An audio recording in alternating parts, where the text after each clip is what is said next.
I live in a small town, and if you do too, you know there's something different about them. Everybody knows everybody, or at least they think they do. But every now and then, you find a town whose story refuses to stay buried. This is one of those towns. Welcome to Hometown Confidential. If you've never heard of Skidmore, Missouri, don't feel bad. Most people haven't. It's a farming community tucked into the rolling hills of northwest Missouri. According to the 2020 census, only 245 people lived there. Have you ever driven through one of those towns where you blink and you've passed it? That's Skidmore. No tourist attractions, no famous landmarks, just gravel roads, cornfields, old pickup trucks, and a water tower standing watch over the town. From the outside, it looks peaceful. The kind of place where people leave their doors unlocked, wave to strangers, and know exactly whose dog is running loose. But for years, there was another thing everyone knew. A man named Ken Rex McElroy. Before we go any further, I want to make one thing clear. Today's story isn't about celebrating vigilante justice. It's about understanding how one small town reached a breaking point. It's easy to call someone the town bully, but honestly, I don't even think that covers it. This wasn't just someone who was rude. According to court records and news reports, McElroy spent years accused of threatening people, assaulting people, stealing from people, and intimidating witnesses. His reputation wasn't built on one incident. It was built over decades. Many residents said they lived in fear. Like, imagine walking into the grocery store and seeing someone you've been warned not to cross. Someone you know has gotten away with unspeakable acts. Imagine wondering if speaking to law enforcement might put your family at risk. Whether those fears were justified is impossible to know today, but the fear itself became part of Skidmore's story. July 10th, 1981, the temperature was already climbing. People gathered outside the D&G Tavern, morning conversations, coffee, pickup trucks parked out front, just another summer day. Until it wasn't. Ken McElroy climbed into his truck. His wife Trina was beside him. Seconds later, gunshots shattered the quiet. Witnesses saw what happened. The truck rolled to a stop. McElroy was dead. Roughly 30 to 50 people were nearby. Investigators interviewed witnesses, yet no one identified the shooter. More than 4 decades later, the case remains one of the most unusual killings in American history. So how does one man end up terrifying an entire town? Well, it didn't happen overnight. So, who was Ken McElroy? Because if you don't understand who this man was, nothing that happens later is going to make sense. Ken was born in 1934 and was one of 16 children. His family eventually settled in Skidmore, Missouri.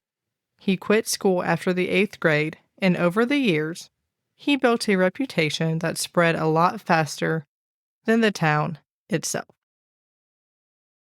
According to court records and newspaper reports, McElroy spent years facing allegations involving theft, assault, harassment, and witness intimidation. He was prosecuted numerous times, but many cases ended without convictions. That became part of his legend. Around Skidmore, people began to believe that no matter what happened, Ken would somehow walk away. Whether it was because witnesses refused to testify, people changed their stories, or prosecutors simply couldn't build a case, the result felt the same. He always came back. And that's the thing about fear. It doesn't happen all at once.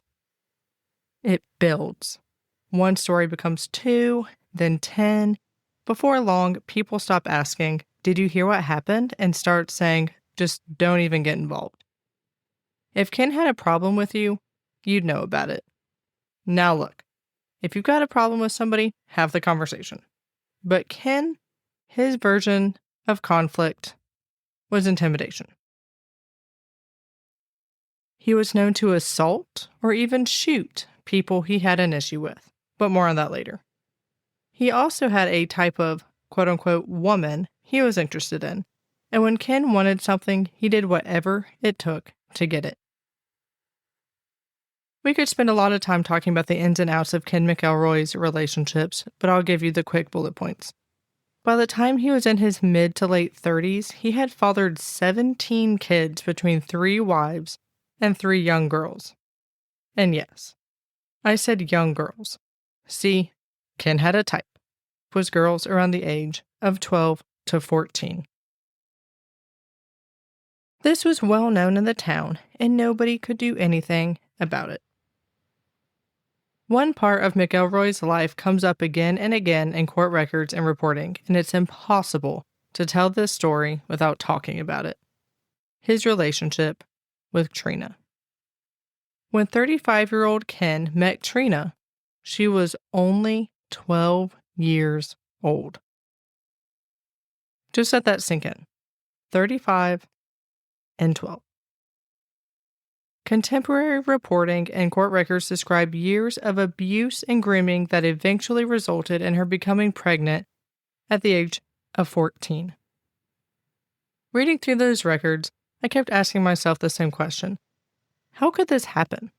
Teachers knew, neighbors knew, her parents had desperately tried to intervene. And according to reports from the time, even when authorities became involved, the legal system struggled to protect her or hold McElroy accountable. It's one of the hardest parts of this story, because it reminds you that this wasn't just about stolen livestock or bar fights. Real people were being hurt. And yet, somehow, life just kept moving. There were, of course, tensions between all parties, Trina's parents, Trina, Ken, especially when pregnant 14-year-old Trina dropped out of school and moved in with Ken and his wife, Alice.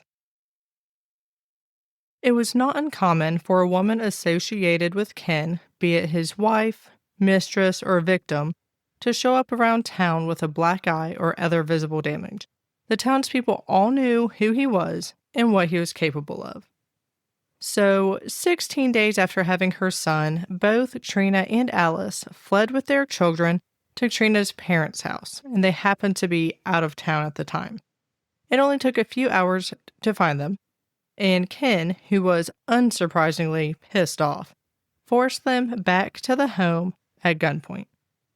After taking his rage out on them physically and sexually, Ken made his way back to Trina's parents' house. When he arrived, he shot the family dog and set the entire house on fire. This is the exact thing that her parents knew he was capable of doing, and he did it. The beating that Trina received when he brought her back to his house was so severe that she had to go to the hospital for her injuries. Luckily, the doctor knew something wasn't right and called the police and social services. Ken McElroy was charged with arson, assault, and statutory rape, and Trina and her son were placed in a foster home. Ken was no stranger to the law or criminal charges. The issue with him is that justice was never served. He always got away with it. Like I said before, everyone knew this guy. The whole town knew who he was and what was going on. Everybody knew what he was capable of, and everybody knew that he was a slippery snake that would get out of any situation he was put in, one way or another. Ken's tried and true way of getting out of trouble was witness intimidation. It had worked numerous times for him before, and he knew it would work again. So he hired a lawyer who kept delaying his trial, which gave Ken plenty of time to sit outside the foster home and stalk Trina. I'm talking driving by at all hours of the night, just sitting out there watching. She knew that he was there. And Trina, being your typical teenager, wasn't a fan of the foster home and all their rules, so she ran away. Unfortunately, she ran right back to Ken, who had one thing on his mind: dodging these criminal charges. He decided the best course of action would be to divorce Alice and marry Trina. By doing so, he was able to get the statutory rape charges dropped. And the other charges were dropped because without the testimony from Alice and Trina, they had no way to tie it to Ken. Again, there's a difference in knowing that he did it and having evidence to prove it in court. So even if everybody knew he did it, you still have to present a case, which they did not have. So that is a lot to unpack. It is hard to imagine knowing what this man is capable of and nobody doing anything about it.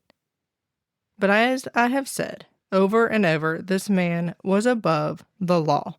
Not because people were covering for him or he was a high-up member of the community, but because he would use anything necessary to avoid consequences. If there was one moment that convinced many people in Skidmore that the system wasn't working, this might have been it. In 1976, local farmer Romaine Henry drove out to investigate reports of gunfire on his property. What he found was Ken McElroy. According to testimony, words were exchanged. Then McElroy raised a shotgun and fired.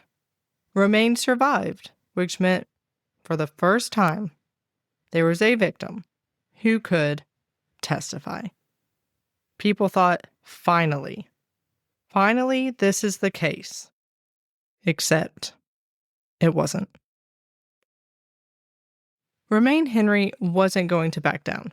He took his case all the way to trial, only to have Ken be found not guilty because he found two people to testify that he was with them during the time of the shooting, therefore giving him an alibi.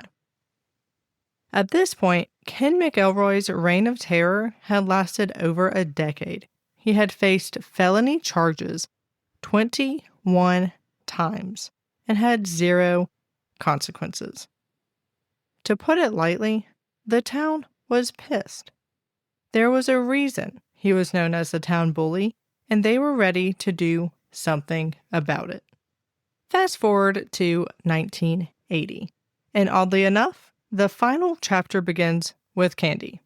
Seriously. A misunderstanding at a small grocery store, a few pieces of candy, a disagreement. Under normal circumstances, this would have been forgotten before dinner.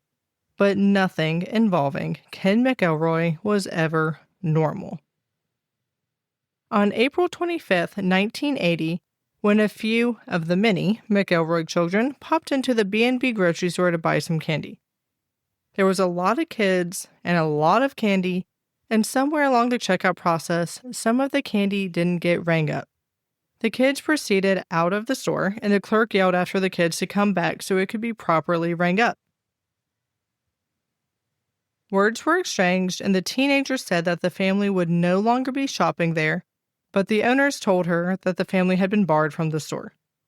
Unsurprisingly, Ken McElroy bebops into that store and starts yelling and expressing that he was just shook that someone would accuse his kids of stealing.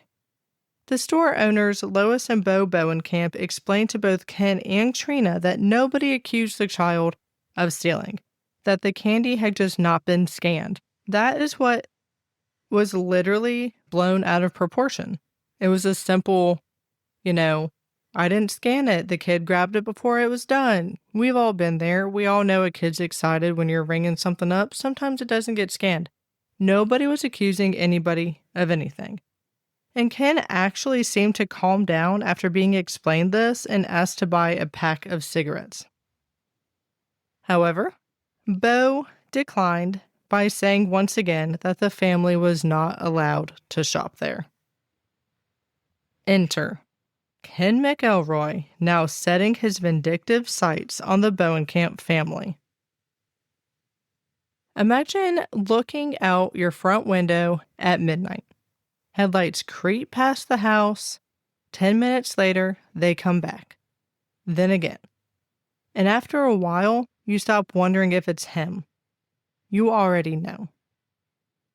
When Lois called the police, she was told, "Don't worry about it, he won't do nothing."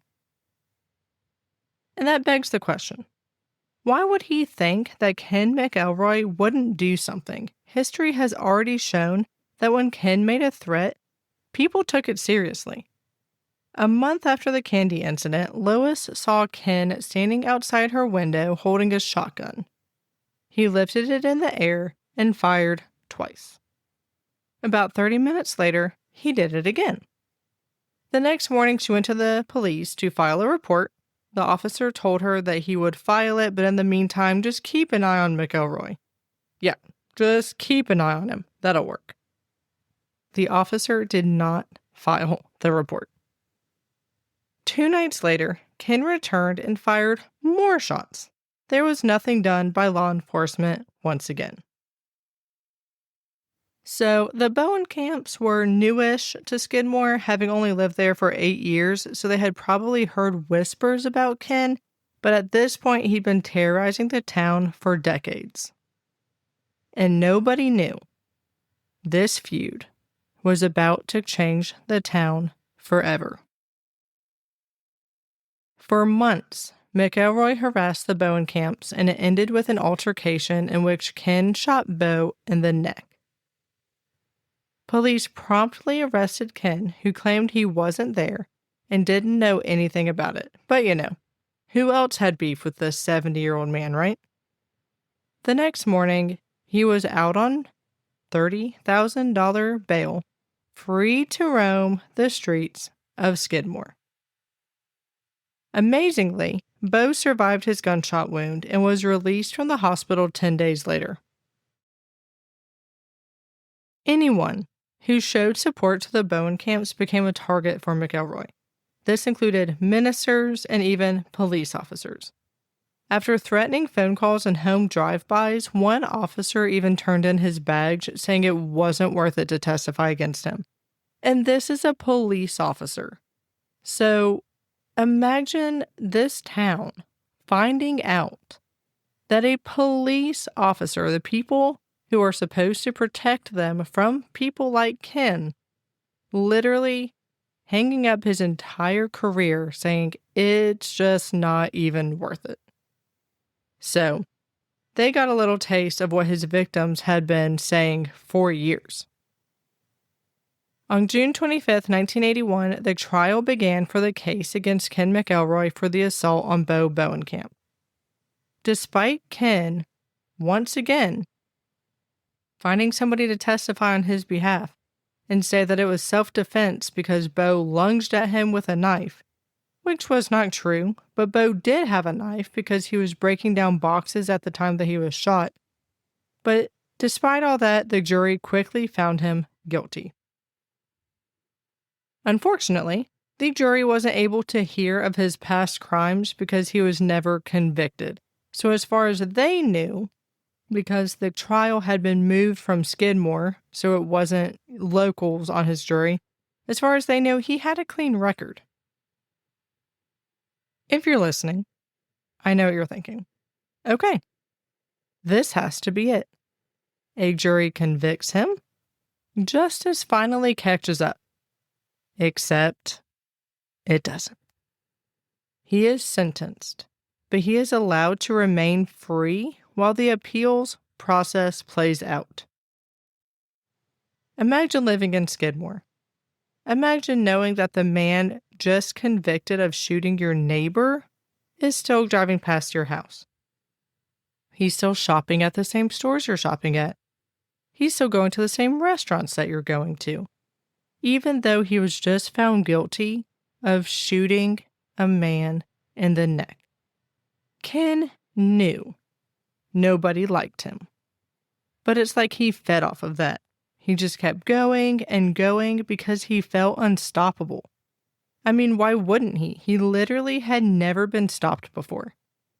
So, 4 days after his conviction, Ken strolls into the D&G Tavern carrying an M1 assault rifle with a bayonet. He sat down at the bar and started talking about how he would use the gun and bayonet to finish off Bo Bowenkamp. The ballsiest thing, I think, that somebody could do. You were just found guilty on shooting him in the neck, and then because you feel untouchable, you just go into the local bar and talk about how you're going to finish him off, because I guess you didn't finish it off the first time. So, retired farmer Pete Ward stormed off and reported this to the police.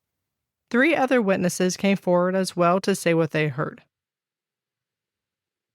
Instead of a man who is on bail talking about murdering the man he was just convicted of assaulting, being immediately taken into custody, the judge, the prosecutor, and Ken's attorney decided that he could turn himself in 5 days. Just he'll get around to it when it's convenient for him. So that day rolled around, and the townspeople, who were all prepared to go to court and speak against Ken, like these people are done. Like they are ready to turn up at court and talk about how this man needs to be off the street. But instead, they woke up to find that the hearing would be postponed 10 more days and would be held on July 20th. They're so pissed, they were done and went to the local Legion Hall and started venting to each other. They decided to ask the sheriff to join them so that they can voice their concerns. The sheriff joined, and they discussed what could be done to protect the citizens. 4 people had just signed an affidavit against Ken McElroy, and at this point, we all know what he does to witnesses. They know what he does to witnesses, but they still put their families and their lives on the line to do what was right. Sheriff Estes suggested that they form a neighborhood watch, but they were told not to confront Ken. Well, it was around the time that the group was leaving the Legion Hall that they saw Ken and Trina leaving the D&G Tavern. Time almost slows down. Ken opens the truck door. Trina climbs in beside him. People are standing outside talking. Someone lights a cigarette. Someone laughs. Then, gunfire. Ken was shot twice. Once by a centerfire bullet, rimfire bullet. This, of course, means there were 2 shooters. Trina was in the truck as well, but she was not injured. As she was getting out of the truck, a man helped her, a man she would later identify as one of the shooters, a claim he would later deny. Police investigated the shooting, but despite all the witnesses, nobody could or would identify the shooters. When I first read this, I had the exact same question. How does something like this happen in broad daylight with dozens of people standing there and there are no witnesses? Despite the local, state, and FBI investigating this case, nobody could break the town's silence. When I first heard this story, my reaction was probably the same as yours. How? How do 30 or 40 people witness a shooting in broad daylight and nobody says a word? At first, it almost sounds impossible, but the more I read, the less impossible it became. Because this wasn't a town protecting a random killer. It was a town that for years believed the legal system had failed them. That doesn't mean what happened was right, and it certainly doesn't mean everyone agreed with it. But it does help explain why so many people remained silent. Some people believe the silence came from fear. If someone was willing to shoot Ken McElroy in front of dozens of witnesses, who would want to testify against that person? Others believe it was loyalty. Not loyalty to the shooters, but loyalty to the town itself.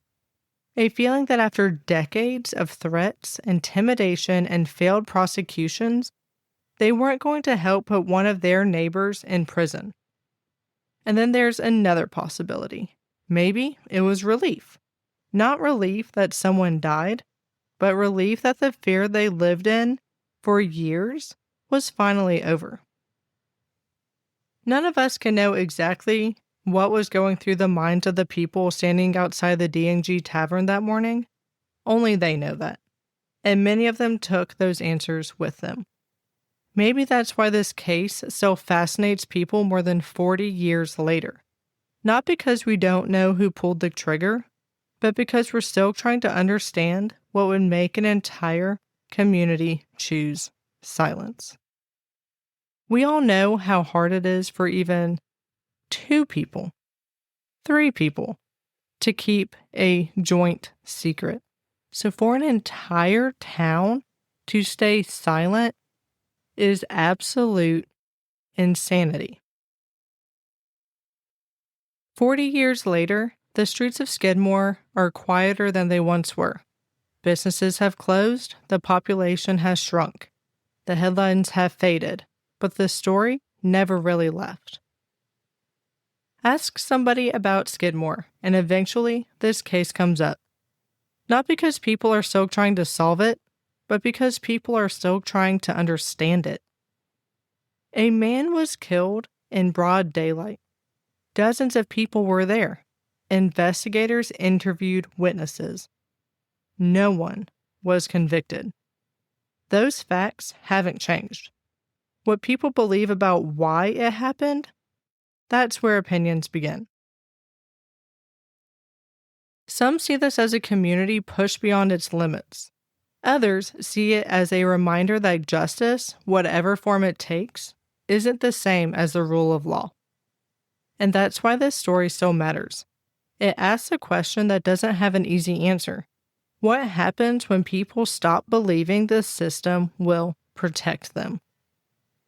Maybe that's why Skidmore has never been able to leave the story behind. Because in a town where everybody knew everyone carried the memory. Every hometown has stories. Some become history, some become warnings, and some become legends. The children who grew up in Skidmore grew up hearing this story. Parents told it, grandparents told it, neighbors told it. The investigation ended. The conversations never did. If you had lived in Skidmore after everything you've heard today, would you have spoken? Or would you have stayed silent too?